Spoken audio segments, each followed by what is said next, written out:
É bom apresentar amigo, né? Porque a gente pode ser muito sincero e a gente faz isso com muita alegria. Nesta manhã eu quero convidar o Rafael, eu não sei, é Balestra, mas o Rafael Balestra não existe, existe só o Pijama. E nunca me contaram o segredo disso, né? O porquê de pijama, mas eu acho que é pelo rosto dele, deve ser isso. É o que me falaram, que se aproxima disso, né? Mas eu quero chamar o Pijama aqui. A minha caminhada com o Pijama começou em 2013, não foi, Rafael? Foi em dezembro de 2013, era um salão desse tamanho, e eu fui conversar com o Paulo Júnior, da Sal da Terra. Foi numa reunião lá no Alfamol, e no final a gente ficou ali uns 20 minutos num canto conversando, e eu dizendo ao Paulo a possibilidade de realizar algum encontro da nova geração em Goiânia. Eu me lembro que os olhos dele se encheram de lágrimas e ele disse: isso é resposta de um clamor nosso. E no dia seguinte ele marcou um café e me apresentou o Pijama. E me lembro quando a gente encerrou o café, o Pijama falou: deixa eu contar para você algo que eu tenho sonhado e que eu tenho buscado. E ele disse de toda a força que ele estava colocando na sua vida em busca da unidade da igreja, entendendo que é impossível o mundo nos conhecer se a gente viver distante um do outro. E ele falava isso com muita paixão e com muito amor, entregando a vida e sofrendo por isso, né? Ele estava disposto, já estava sofrendo, e já tinha iniciado um movimento chamado Mosaico, e algo para-eclesiástico, interdenominacional, que reúne centenas de jovens. E a partir disso, muita iniciativa, né, Pijama, aconteceu, como o livro Igreja Sinfônica, na compreensão do corpo como uma orquestra, ortodoxia integral, também no sentido de tentar unir pensamentos contrários teológicos e fazer com que eles possam dialogar, e uma busca incessante pela caminhada relacional e de amor na busca de gerar uma consciência. Então, o que ele vai falar aqui não tem nada distante do que ele é e do que é a sua vida.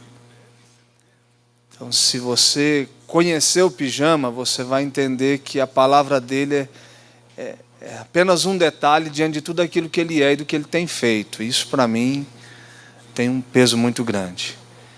E eu acho que o que nos une é essa capacidade de acreditar nas pequenas relações e nos pequenos ajuntamentos. Eu me lembro, há 15 dias eu estive no CTPI, encontro para 1.500 pessoas estavam ali. Mas o que aconteceu? Deus me levou àquele lugar para ter 2 conversas com 2 amigos no final da noite, de 40 minutos. Foi para aquele momento, não foi aquele negócio. Tinha muito conhecimento, muita coisa boa, muita gente boa. Mas o que Deus queria fazer na minha vida e na vida de algumas pessoas era promover um encontro para que algo divino acontecesse. Então esse é o meu querido amigo Pijama, e é um prazer recebê-lo. Tá bom? Vamos orar por ele? Senhor, primeiro eu quero orar pela família do Pijama.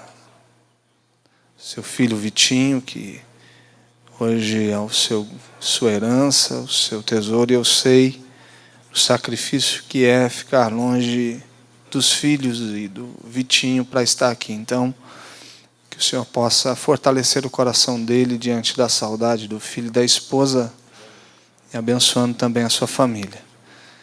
Eu oro por ele, pela sua dedicação, engajamento e a sua luta pela unidade relacional, relacionamento que gera unidade, mas essa dedicação permanente. Alguém que tem, tão jovem, se gastado e se deixado gastar para ver o corpo do Senhor unido, e que o Senhor fortaleça, que ele seja esse homem das conexões, das aproximações, em uma geração de jovens intolerantes, que brigam o tempo todo em redes sociais por pensamentos, ideologias. É bom ver o Senhor levantando alguém que está dizendo totalmente o contrário e diz que o reino de Deus não acontece na disputa, na briga e no conflito, mas na vida, na caminhada em amor e na busca constante para que a gente possa cessar o conflito e se amar profundamente assim como o Senhor nos amou. Abençoa a vida do Pijama nesta manhã. É a minha oração em nome de Jesus. Amém. Melhor do que apresentar amigo é ser apresentado por amigo, né? Então você já fica garantido. Tal. Se tudo der errado, vocês ficam com a primeira introdução, né? Tá maravilhoso.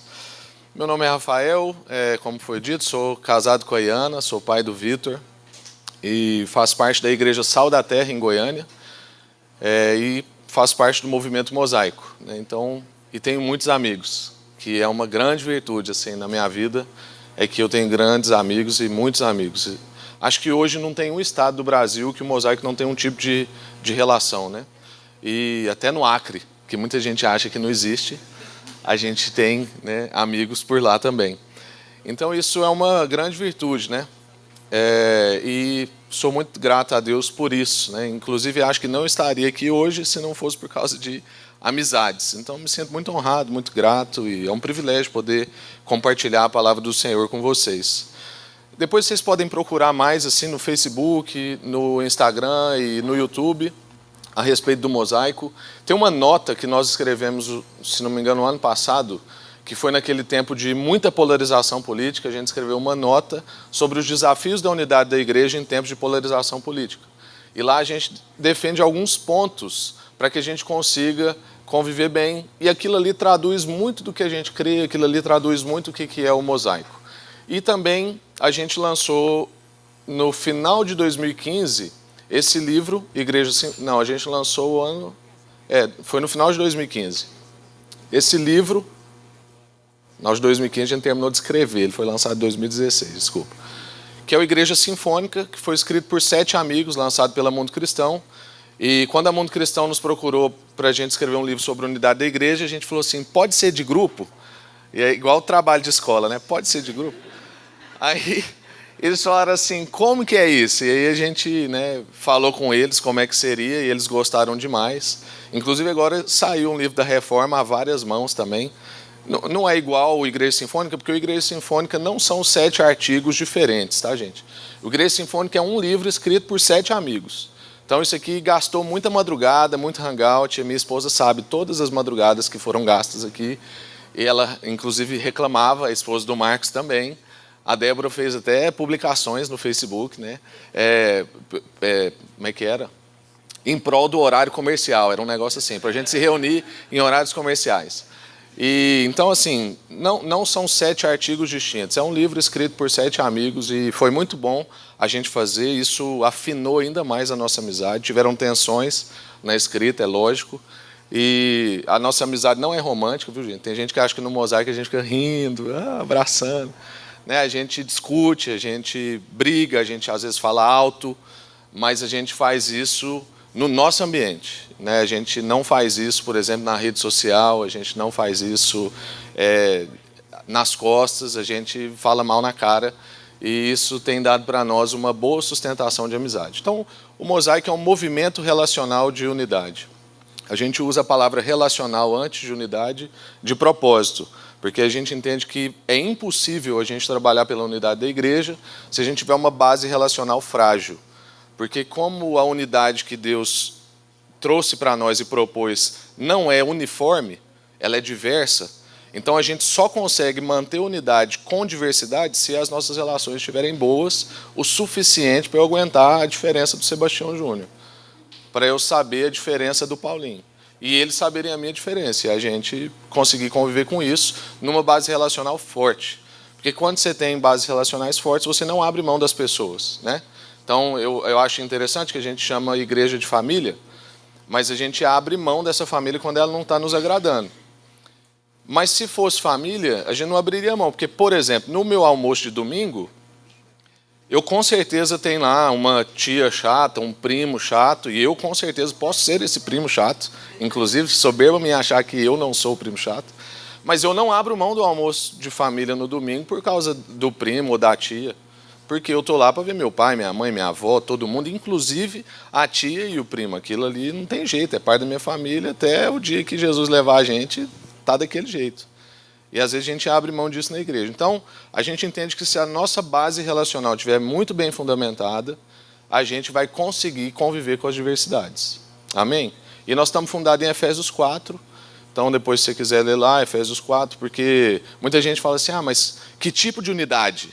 Vale tudo? Nem o Tim Maia deixava vale tudo, né? Então, tinha uma música dele, né? Então, não pode tudo.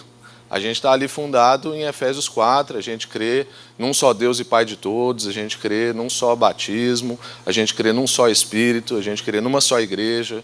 Então, quem não crê nessas coisas fica mais difícil. Não é que a gente é inimigo, mas não dá para ter unidade do Espírito com alguém que não crê, por exemplo, no Espírito, no batismo, em Deus e Pai de todos, na Trindade, na inerrância das Escrituras. Então, esse é o movimento mosaico. Eu gostaria de conversar com vocês hoje sobre cultura discipuladora. E é um assunto que queima no meu coração há algum tempo, e eu acho que tem tudo a ver com relacionamentos. Então, eu já vou antecipar, às vezes, as interrogações de o que isso tem a ver. Mas é porque eu entendo que nada mais primitivo, nada mais simplificado, como é o nosso tema aqui, né, de redescobrindo a simplicidade da missão, do que a gente resgatar algo que foi o que Jesus deixou em suas últimas palavras. É como eu brinco, que se eu tivesse a oportunidade assim, certeira de fazer um último discurso, eu ia escolher muito bem as minhas palavras. Então eu entendo que a gente tem que dar muita atenção ao que Jesus falou em Mateus 28.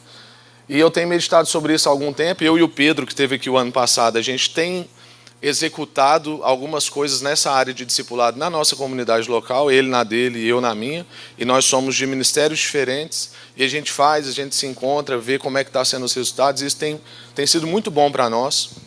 O jeito, às vezes, que eu aplico não é o jeito dele, até porque nós somos duas pessoas totalmente diferentes, o Pedro é inteligente, por exemplo. Então, não dá para ser igual o tipo de discipulado que a gente vai fazer.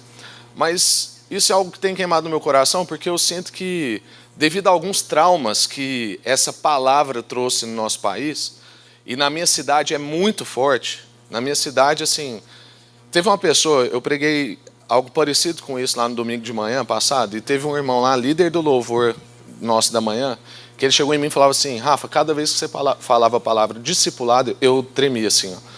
Aí ele precisava de uns segundos para voltar ao normal e lembrar que eu não estava falando do que ele achava que eu estava falando.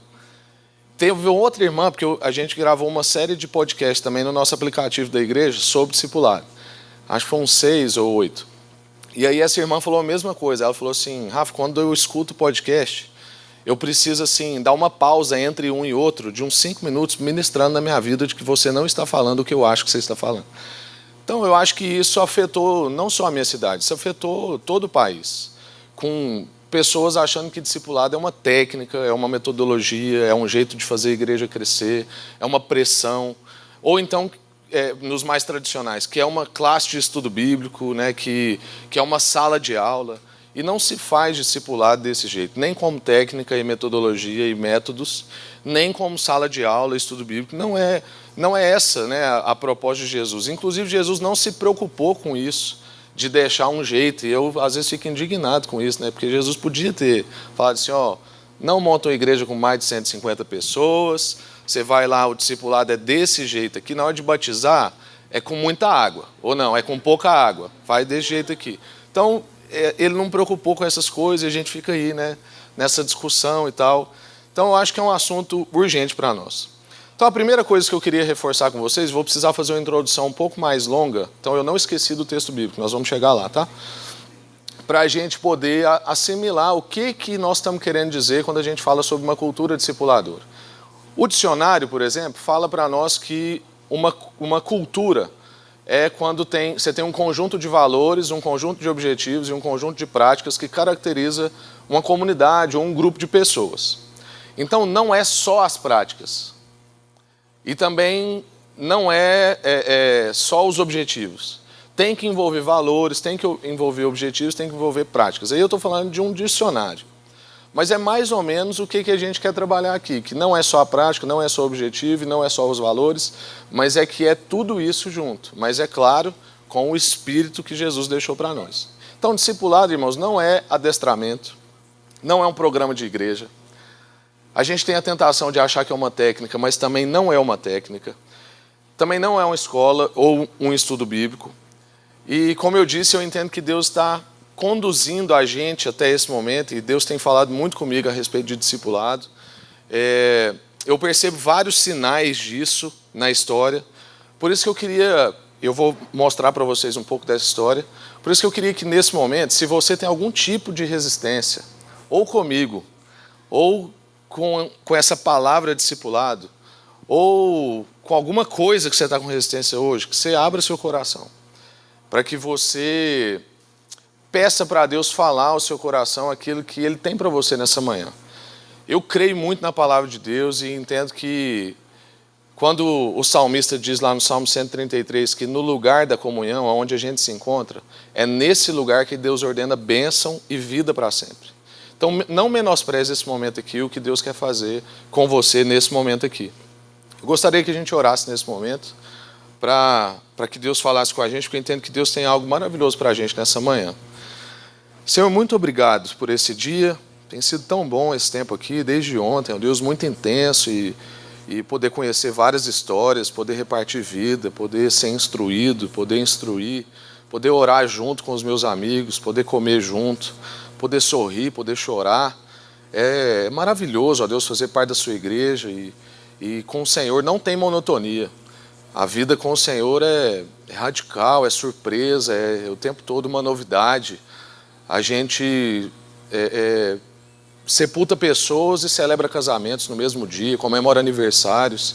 E isso é algo que só estando no Senhor para a gente conseguir fazer, para a gente desfrutar disso. Então, muito obrigado por essa reunião, pelo encontro dos amigos, pelo esforço de todo mundo estar aqui. Obrigado pela sua palavra que hoje vai nos enriquecer, ó Deus. Sua palavra, ela é penetrante, ela vai lá e ela trabalha onde precisa, ela é cirúrgica. E a gente pede para que hoje, ó Deus, o Senhor faça isso com a gente.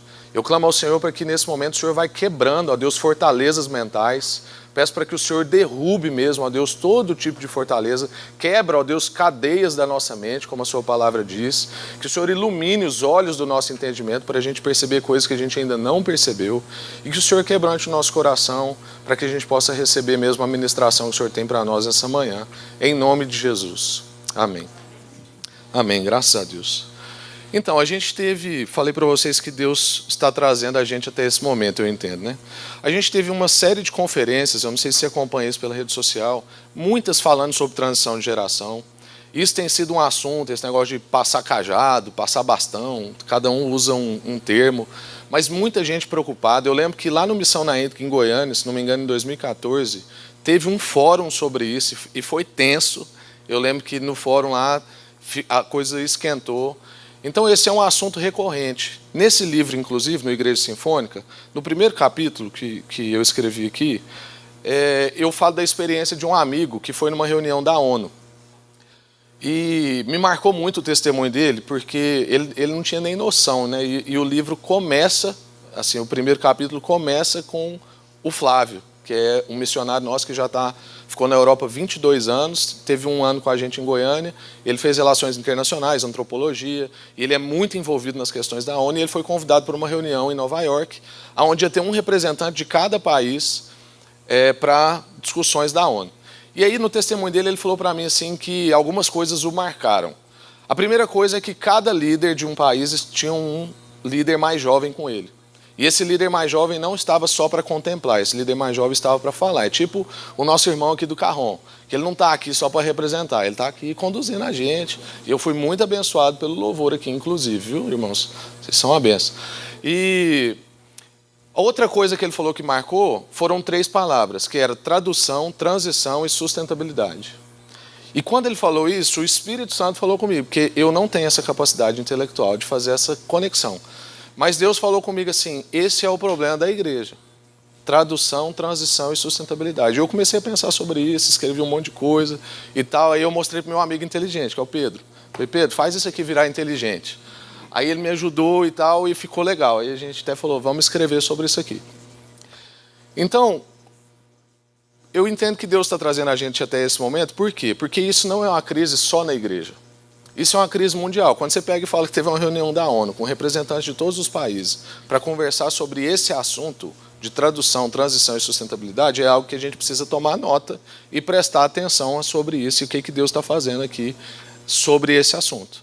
Porque eu entendo que como a gente está pecando na nossa capacidade de tradução, até porque uma geração hoje muda muito rápido, a gente via falando no carro, que a gente não consegue entender, né? Os meninos ficar assistindo tutorial o dia inteiro no YouTube, ao invés de assistir um filme super bem produzido, assiste alguém falando sobre alguma coisa. Ao invés de jogar videogame, assiste alguém passando um videogame de fase, né? Conheço vários adolescentes que fazem isso, pré-adolescentes e tal. YouTubers, influencers, né, que falam sobre coisas fúteis, algumas coisas interessantes, mas assim, que às vezes não faz sentido de ter tantos seguidores, assim, uma coisa parece que não tem muito a ver com a outra.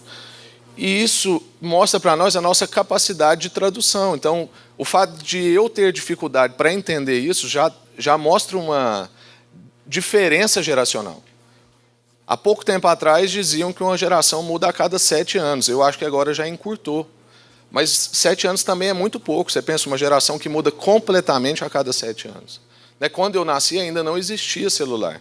O celular passou a existir quando eu era criança, mas eu já existia. O meu filho não. O meu filho com 1 ano de idade, ele sabe selecionar o vídeo que ele quer. Ele não fala uma palavra, só fala papai e mamãe, ele encontra o vídeo que ele quer.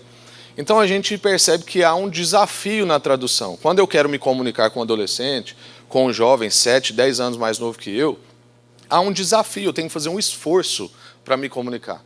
Só que a gente tem preguiça disso. E aí, na preguiça da tradução, eu comprometo também a transição, porque eu crio uma indisposição na geração. Então, se a gente tem aqui o nosso irmão do Carrom, e a gente não tem paciência com ele, e ele não tem paciência com a gente, ele não está aqui hoje.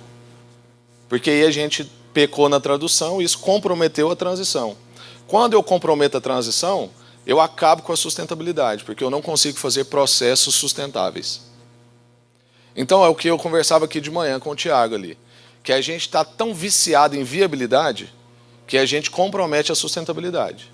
Então, como está todo mundo pensando em se viabilizar, né, um dono de uma construtora, ele não está às vezes, tá, gente? Não é todo dono de construtora, mas talvez ele não está tão preocupado com o bisneto dele, como que o bisneto dele vai sobreviver com tanto desmatamento.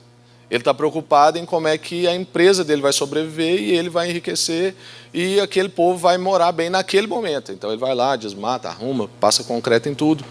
E isso não é um problema, a gente precisa morar. Vocês estão entendendo o que eu estou falando aqui, né? Não estou estabelecendo uma crítica pontual.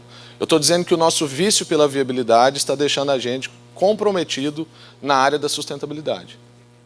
A gente vai falar com um líder de mega igreja, o Sebastião Júnior já deve ter vivido isso, o Cacau já deve ter visto isso, Paulinho já deve ter visto isso. Aí você fala com um cara assim, como é que está lá seu trabalho de transição, como é que está a formação de liderança, quem que é o próximo e tal. Aí ele fala que é fulano, mas aí ele apresenta às vezes uma dificuldade, que fulano não corresponde bem e tal.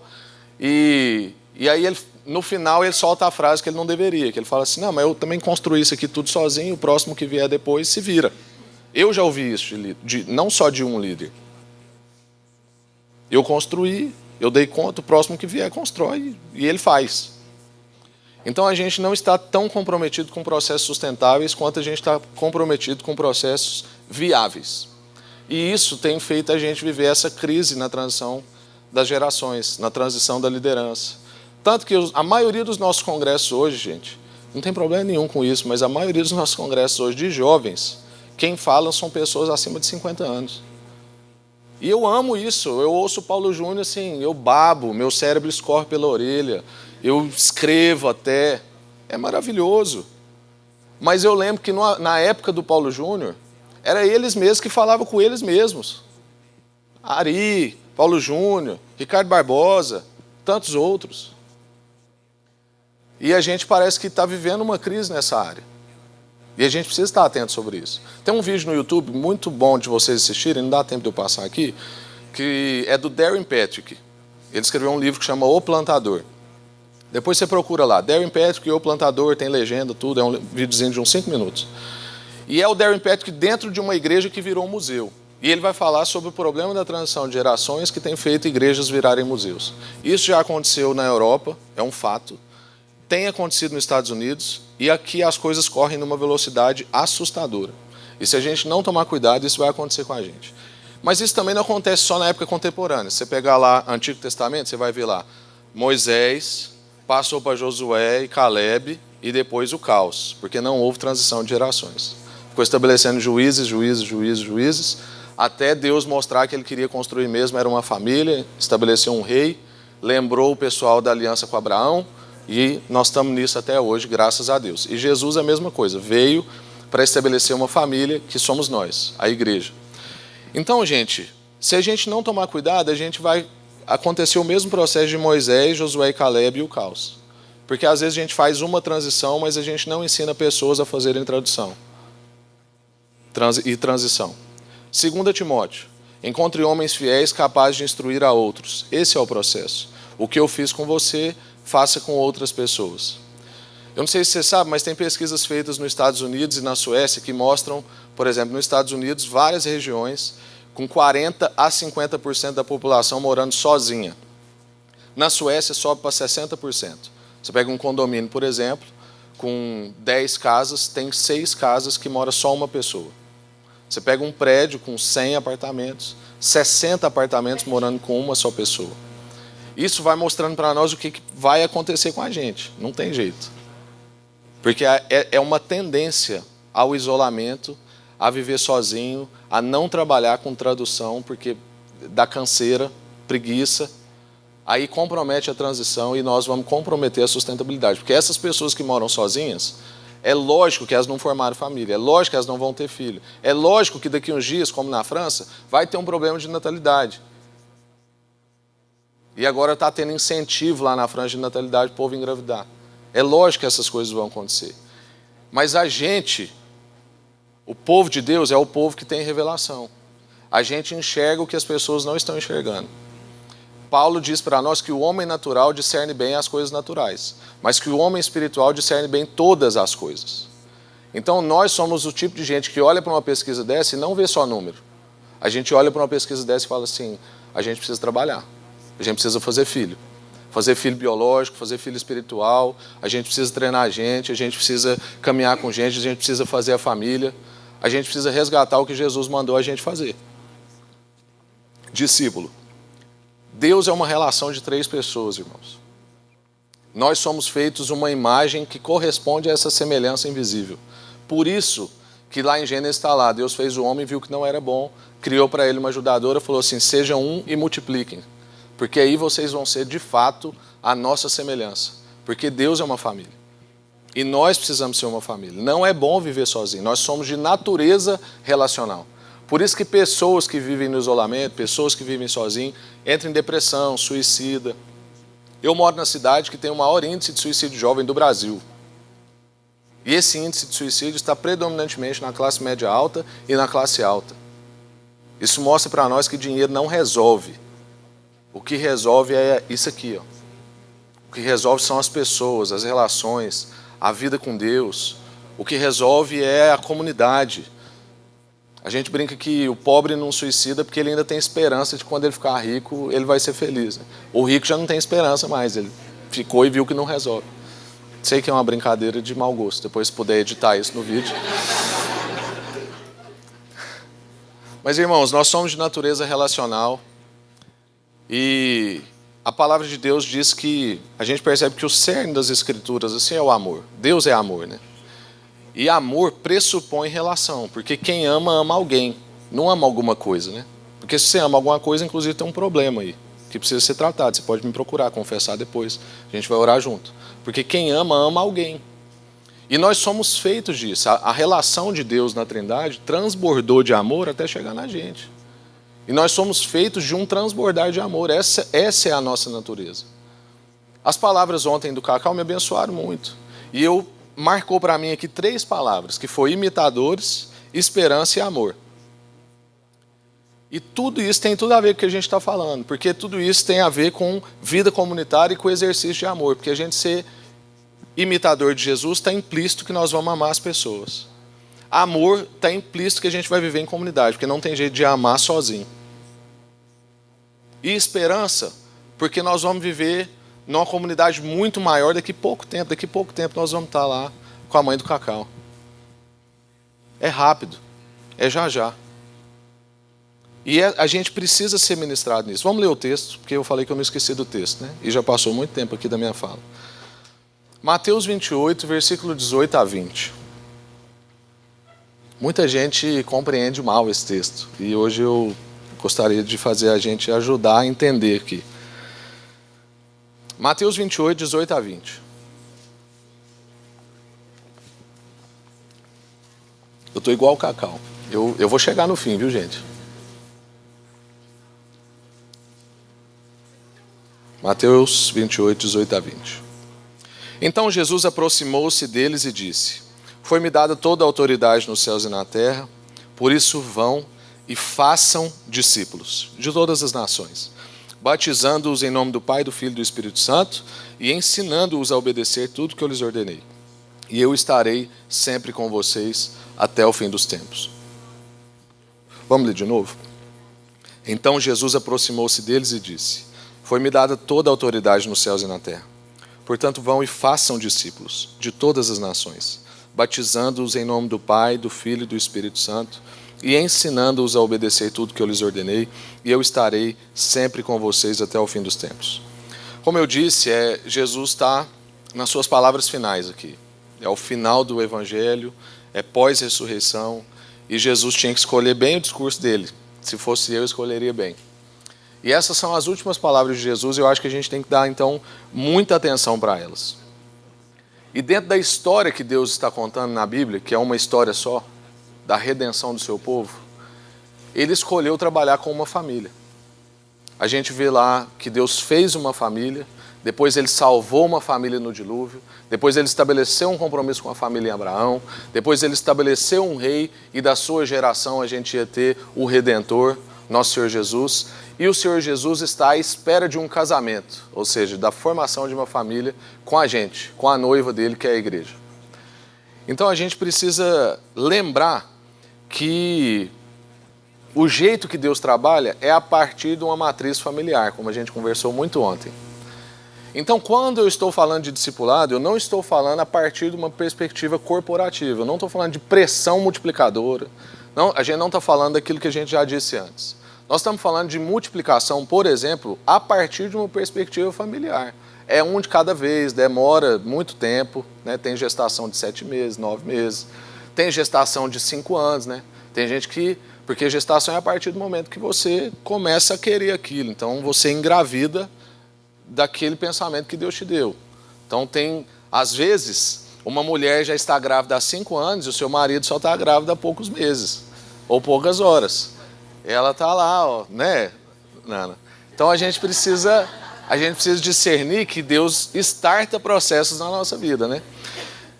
Mas é disso que eu estou falando. Às vezes demora, às vezes vai ser com um só por um tempo, entendeu? Então é uma perspectiva familiar. Tudo que Deus constrói com a gente é a partir de uma perspectiva familiar.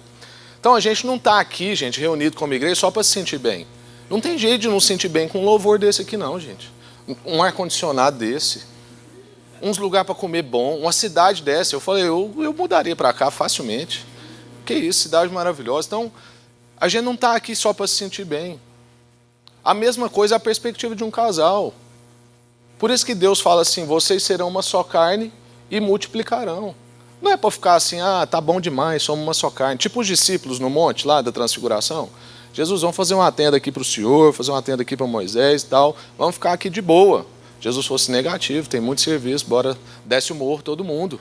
Tropa de elite total, não vai subir ninguém. Então a gente precisa entender que não, o jeito que a gente vive aqui não é para ficar bom para nós só. Não é um jeito egoísta. Eu encontrei minha igreja, eu estou bem. Já viu que às vezes a gente acha até ruim quando alguém interrompe a gente no louvor. Fulano está me atrapalhando. O cara quer orar com você. Mas a gente verticalizou tanto a relação e individualizou tanto os processos de Deus que a gente não consegue desfrutar mais dessa vida comunitária. A criança grita no culto e a gente fica nervoso. Poxa, uma criança que está no culto é um sinal patente, evidente, de que a gente está em família naquele lugar. A criança ajuda a gente a lembrar que nós somos uma família e não uma empresa de palestra que todo mundo senta, fica em silêncio e ok. A gente precisa lembrar que a igreja, então, é uma questão de matriz familiar. Agora, a pergunta que a gente tem que fazer, já que não é só para a gente ficar bom aqui e tal, é se a gente tem produzido frutos, se o que a gente está vivendo está sendo bom só para nós ou se a gente quer que isso seja bom para os outros. E o objetivo dessa conversa aqui hoje, irmãos, não é que a gente saia daqui fazendo igrejas maiores, igrejas mais cheias e pressionar todo mundo da nossa igreja aqui depois quanto à multiplicação e tal. Não é isso. A gente precisa fazer uma distinção entre cristãos maiores e mais cristãos. E não há problema em ter mais cristãos. O problema é que o fato da gente não ter cristãos maiores está comprometendo a gente a ter mais cristãos. Porque a gente está tão focado em ter mais cristãos que a gente está infantilizando a vida cristã, como a gente falou ontem. De muitos irmãos que são crentes há muito tempo, mas são infantis. Se o culto não está na temperatura que ele quer, o volume de som que ele quer, a pregação do jeito que ele queria, a igreja ficou ruim. Isso é um crente imaturo. Isso é o fato de a gente estar focando em mais cristãos e não em fazer cristãos maiores. E a gente trabalha com cristãos maiores trabalhando discipulado, que é ensinar as pessoas a serem imitadoras de Jesus, como o Cacau falou ontem. Não é fazer meu discípulo, é fazer discípulo de Jesus, né? Porque também tem isso, né? De gente que, eu entendi o discipulado. Aí você vai lá, as copiazinhas do cara, e o cara só dá um passo se consultar o seu líder. Não é disso que a gente está falando. Fazer discípulos de Jesus. Nosso objetivo, então, é que a gente seja cristãos maiores. E a afirmação desse texto que a gente leu, principal, é façam discípulos.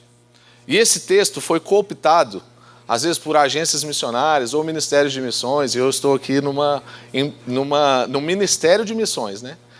E não recebam isso, né, como uma crítica, não é isso. É normal a gente fazer isso, né? E por muito tempo, eu nasci numa igreja batista e fiquei lá há muitos anos, e a igreja batista é muito forte em missões, né? E por muito tempo eu ouvi pregação nesse texto, já ouvi centenas, eu acho, e sempre no id. Ide. Mas o principal verbo desse texto, a principal atenção desse texto é façam discípulos. E eu não preciso nem citar o grego aqui para ajudar. É só a gente repetir o texto. Jesus aproximou-se deles. Deles quem? Os discípulos, né? E falou para ele, ide por todo mundo e façam discípulos, né? Fazendo o quê? Batizando quem, né? Discípulos. Ensinando quem? Discípulos. E eu estarei com quem até o fim dos tempos? Com os discípulos. Então, com esse tanto de repetição, não preciso dizer que esse texto fala sobre discipulado. É Jesus falando para as pessoas, façam discípulos. Mas aí, como que é esse discípulo? São as 3 breves coisas que eu queria que a gente aprendesse aqui. A gente vai fazer esses discípulos, então, indo, que é o que Jesus fala, que é no caminho. O Espírito de Deus é movimento. Lá em Gênesis a gente vê que o Espírito pairava sobre a terra, quando ainda não tinha nada. O salmista vai dizer que o Espírito, ninguém sabe de onde que ele vem, nem para onde que ele vai. Ou seja, ele está o tempo todo se movimentando. Então, quando a gente está pleno do Espírito, não tem jeito da gente ficar paradinho. Não tem jeito da gente verticalizar a nossa relação com Deus e excluir quem está aqui. Não tem jeito da gente ficar só no nosso lugar de comodismo, com louvor bom e tal. Não tem jeito, o Espírito movimenta em nós. Qualquer cristão que você vê que está muito paradinho, ele está com uma crise. A gente precisa ajudá-lo. Ele sopra para onde quer, ninguém sabe para onde que ele vem, nem de onde que ele vem, nem para onde que ele vai. Então, o discipulado começa no vinde de Jesus. Lembra lá no início do Evangelho? Ele falou assim, venham e eu vos farei pescadores de homens. Mas o discipulado desemboca no ide de Jesus. Então, venham para ir. Ou seja, estejam em movimento o tempo todo. Venham e vão. Venham e vão. É basicamente o que a gente tinha que fazer no domingo. Quantos aqui sabem que domingo é o primeiro dia da semana? A gente pensa pouco sobre isso, né? Por isso que muita gente tem uma vida de segunda, porque aí a vida dele começa na segunda-feira.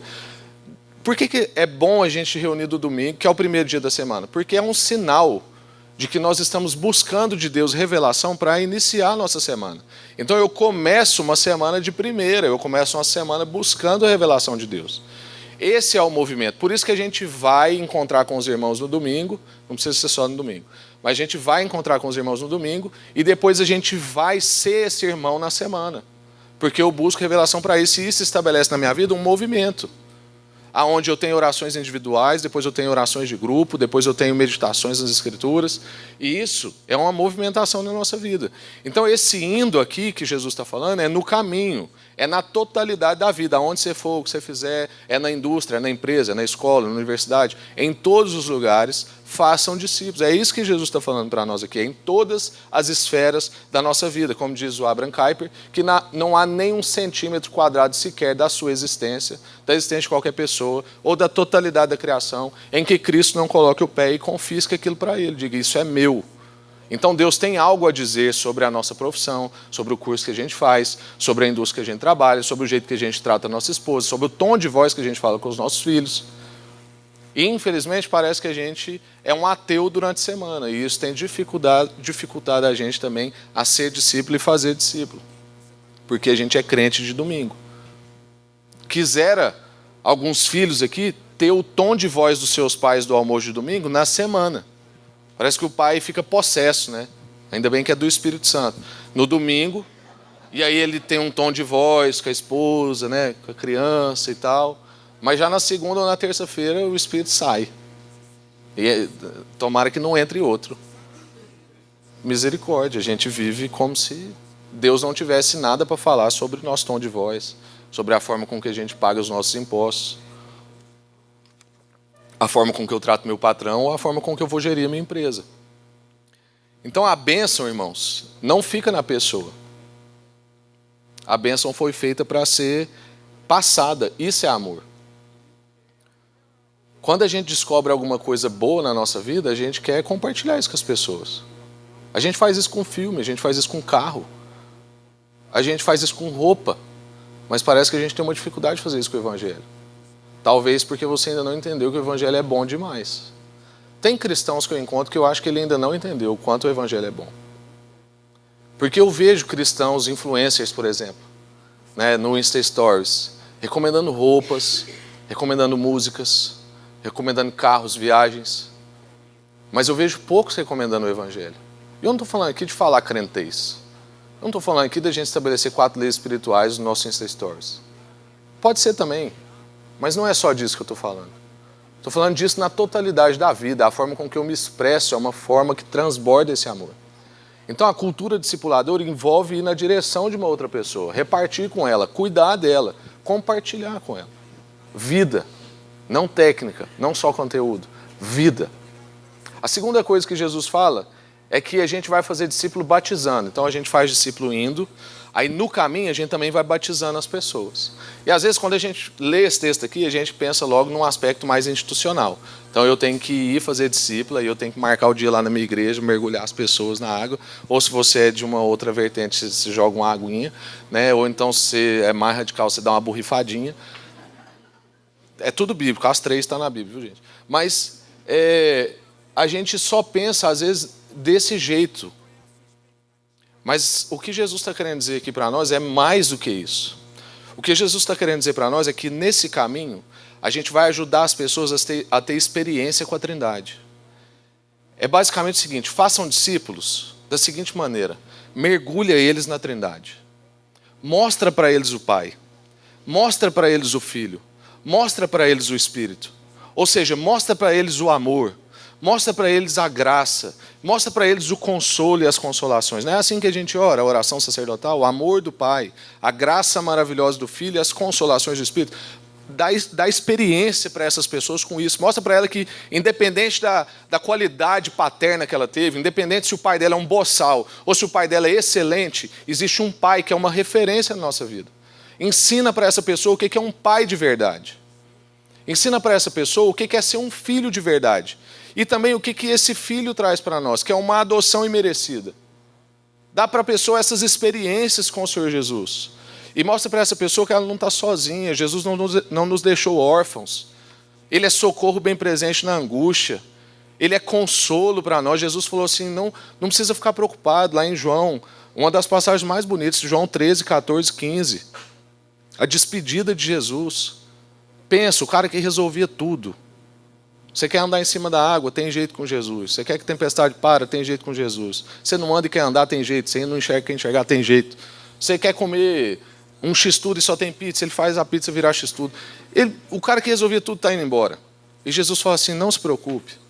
Eu vou deixar um consolador para vocês e ele vai testificar no coração de vocês que vocês são filhos. Quando Jesus fala para a gente ir nesse caminho fazendo discípulos, batizar as pessoas, é isso. É para a gente dar para as pessoas experiências com a Trindade. É para a gente ajudar as pessoas a conhecer o verdadeiro Pai delas. A conhecer aquele que não é só mediador entre nós e Deus, mas que é mediador entre homens e homens, homens e mulheres, mulheres e mulheres. Por isso que quando eu vou relacionar com uma mulher, lembrando que Cristo é nosso mediador, não há problema. Porque se Cristo é meu mediador entre eu e a mulher, Ele vai traçar o meu olhar, Ele vai traçar meu tom de voz, Ele vai ditar meus pensamentos. Porque eu não estou relacionando com aquela mulher na perspectiva de que não há um mediador entre nós. Isso vai ajudar a gente nas relações. Homens com homens, homens com mulheres, adultos com crianças.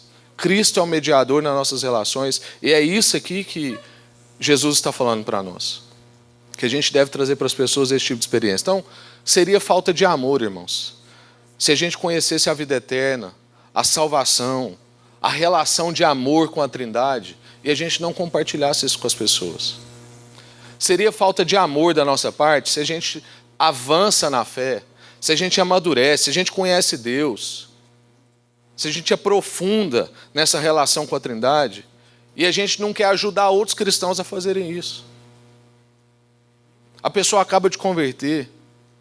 Quando ela acaba de converter, ela é super-herói. Mas aí depois que ela tem uns 2 anos de convertida, aí vem lá um problema pequeno e derruba aquela pessoa.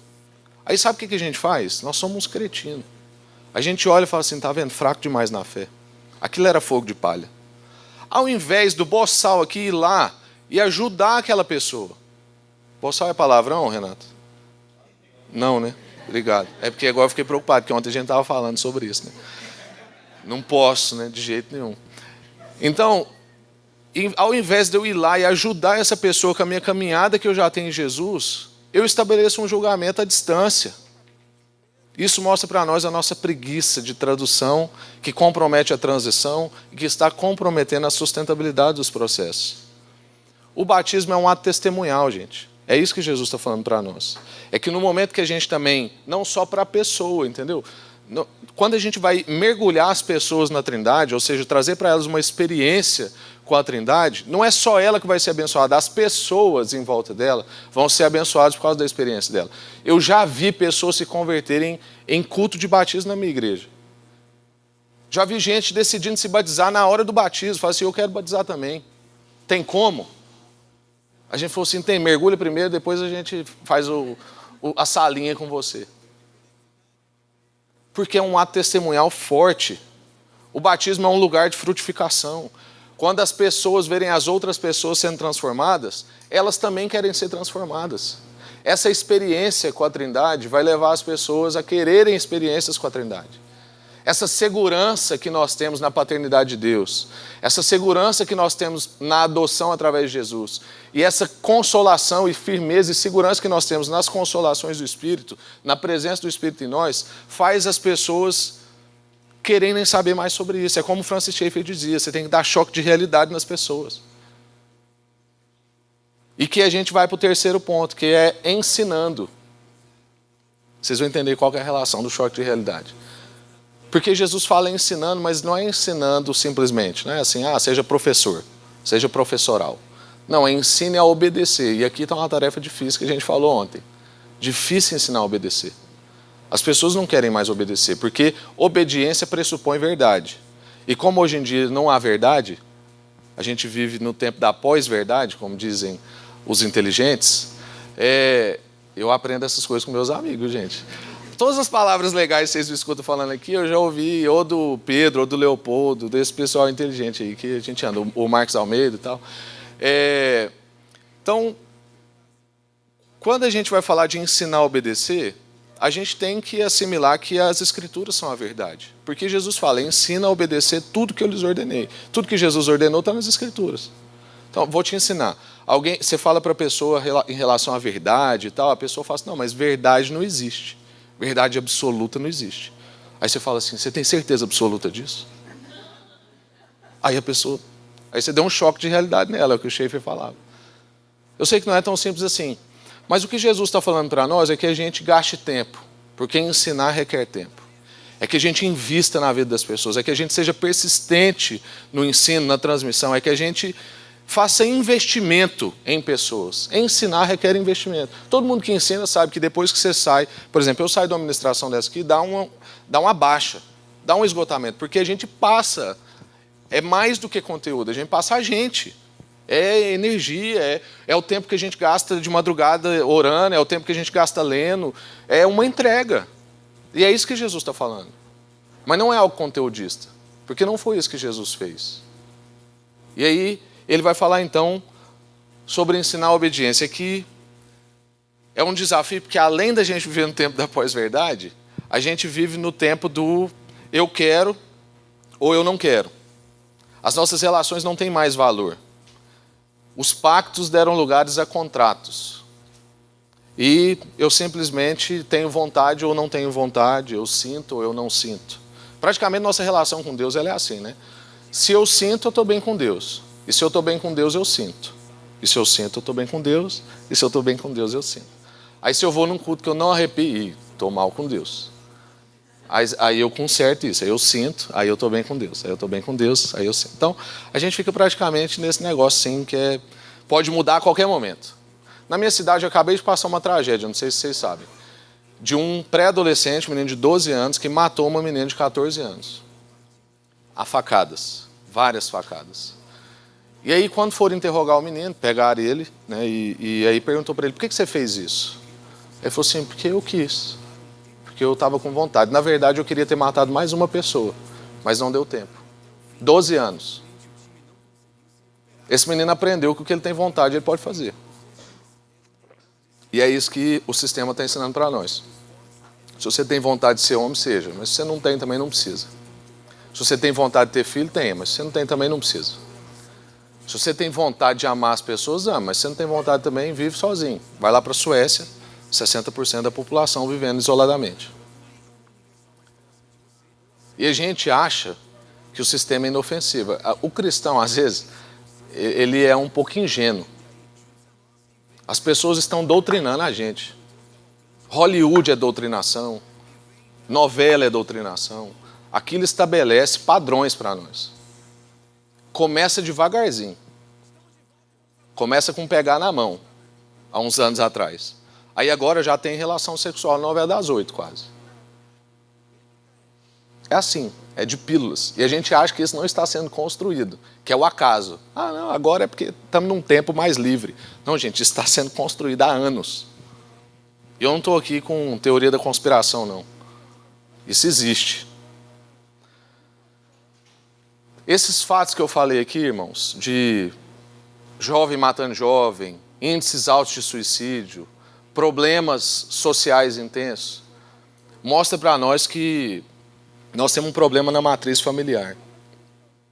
E a nossa má compreensão de matriz familiar cristã atrapalha a nossa matriz familiar em casa, que não revela isso no mundo inteiro. Revela que a gente tem problema com a obediência, porque cada um faz o que quer. E a gente já viu que isso não deu certo lá em Babel. Cada um fazendo o que quer, não deu certo. E eles tinham uma boa intenção, que era chegar em Deus.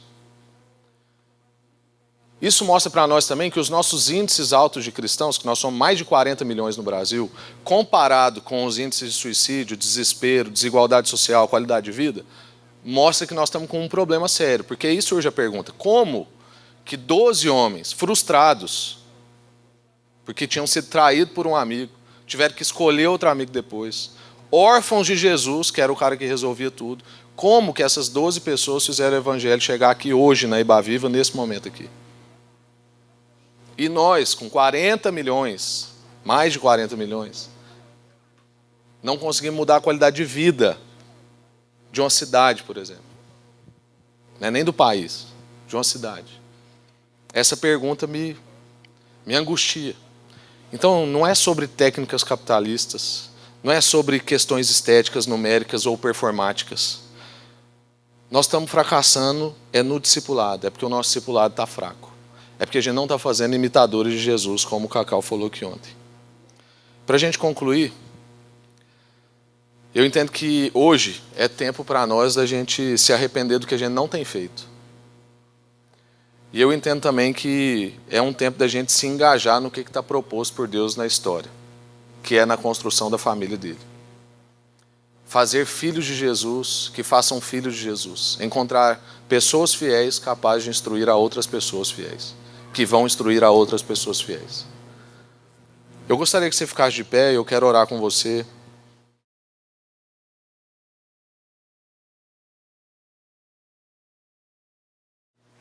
Pensa comigo aqui, gente.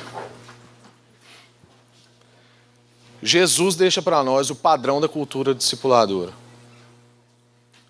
Porque Jesus é aquele que podia ter feito tudo sozinho.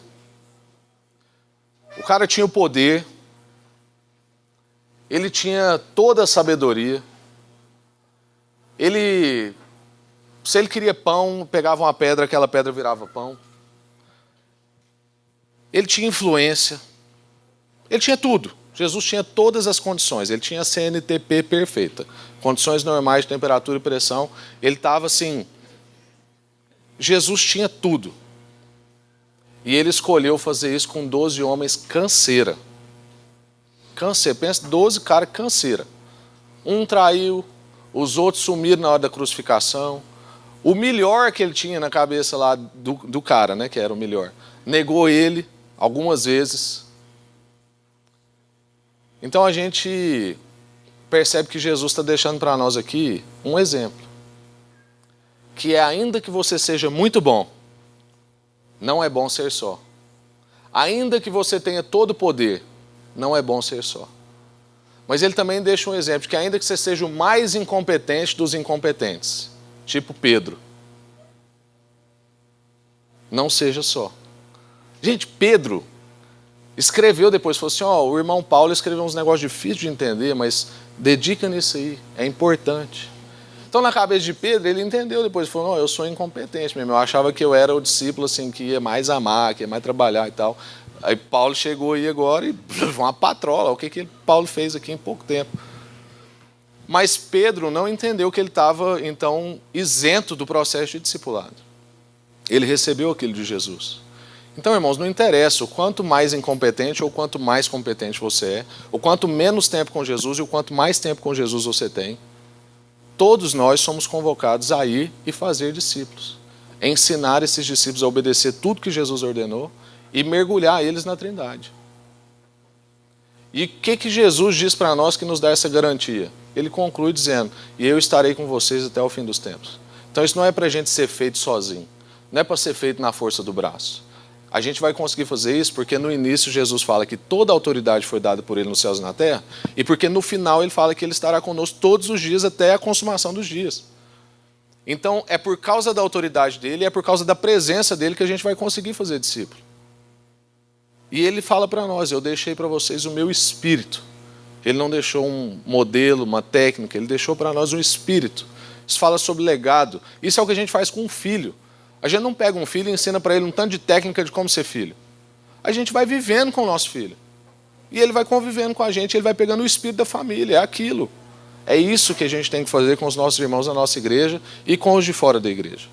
Então Jesus chamou você, irmão, para ser um convertido. Jesus chamou você para ser um cristão. Não sei se você sabe, mas a palavra discípulo repete na Bíblia 269 vezes. E cristão apenas 3.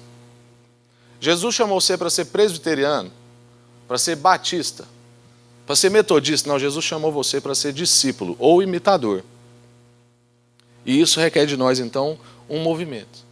É mais do que se envolver com a coisa gospel. É mais do que frases de Facebook. É mais do que uma oração na hora da refeição. É mais do que um discurso. É um envolvimento. Então eu gostaria de orar com você, porque eu entendo que há uma convocação aqui hoje, para que a gente assuma a nossa responsabilidade, para que a gente assuma o lugar de Jesus para nós. E é importante a gente entender que todos que estão fora desse lugar estão em desobediência. Porque Jesus falou para discípulos, para eles fazerem discípulos, para eles ensinarem discípulos, para eles batizarem discípulos, e até a consumação dos dias. E todo mundo que não faz isso está em desobediência. E não é complicado, irmãos. É repartir a vida. É caminhar com a pessoa, é tomar um açaí, é tomar um café, é jantar com as pessoas. É lembrar para as pessoas que Cristo é mediador da relação de vocês. É abrir as escrituras junto. É na informalidade da vida. Amém? Vamos orar. Senhor, muito obrigado por esse tempo. Obrigado pela paciência dos irmãos aqui de me ouvirem esse tempo todo. Mas eu também confio, ó Deus, que o Seu Espírito Santo quer fazer algo maravilhoso nessa manhã. Transformando o nosso entendimento, ó Deus, resgatando para nós um chamado tão antigo. Quantas vezes a gente já não ouviu uma palavra nesse texto? Mas, ó Deus, ajuda-nos hoje a corresponder à convocação do Senhor Jesus. Essas palavras saíram da boca de Jesus. Há um imperativo aqui, há uma ordem para a nossa vida. E a gente quer cumprir, ó Deus, o chamado do Senhor. Tem misericórdia de nós, cobre as nossas debilidades, as nossas fragilidades. Deus, capacita-nos em nome de Jesus. Mostra para a gente no nosso cotidiano que o Senhor é conosco até a consumação dos dias. Lembra para nós, ó Deus, quando a chapa estiver quente, lembra para nós que toda a autoridade te foi dada nos céus e na terra. E por isso que a gente pode ir e enfrentar a chapa quente, a gente pode ir e dar choque de realidade nas pessoas, a gente pode ir e passar o seu espírito para as pessoas. Porque o que a gente quer é que depois fique o espírito. Eu não quero que o meu filho me copie em tudo, eu quero que ele pegue o espírito. Eu quero que ele veja um pai que quebranta diante do Senhor, um pai que pede perdão para a esposa. Eu quero que o meu filho veja, ó Deus, um pai que avança na caminhada com o Senhor e não fique imaturo o resto da vida. E é isso que a gente quer também com os nossos filhos espirituais, é isso que a gente quer na vida da igreja, que um olhe para o outro, saiba de todas as fragilidades que o outro tem, todas as debilidades que ele tem, mas não fica brincando ali no parque de diversões a debilidade do outro. A gente quer que um olhe para o outro, ó Deus, e a despeito de toda a fragilidade e dificuldade, fala assim, fulano está avançando em Jesus, fulano está conhecendo melhor, fulano já não reage mais do jeito que ele reagia um ano atrás. Fulano está caminhando comigo, fulano vai lá em casa, ele tem um temperamento difícil, mas ele não é mau caráter. Fulano vai lá em casa e a gente come, fala da vida. Que a gente consiga fazer isso na nossa igreja. Que a gente consiga fazer isso com os nossos amigos de universidade, amigos de trabalho. Que a gente, ó Deus, consiga viver desse jeito. Que o nosso indo seja mesmo pelo todo o caminho da nossa vida. Em nome de Jesus. Batiza-nos nessa manhã, ó Deus, com convicção. Renova nessa manhã na nossa vida, ó Deus, a fé, para que a gente continue crendo, ó Deus, que foi isso que o Senhor pediu para nós e que o Senhor há de nos capacitar nessa tarefa e que a gente possa passar o legado da fé para as próximas gerações, insistir, ó Deus, na tradução, na transição e na sustentabilidade. Em nome de Jesus e para a sua glória, Pai. Amém. Amém. Obrigado, irmãos.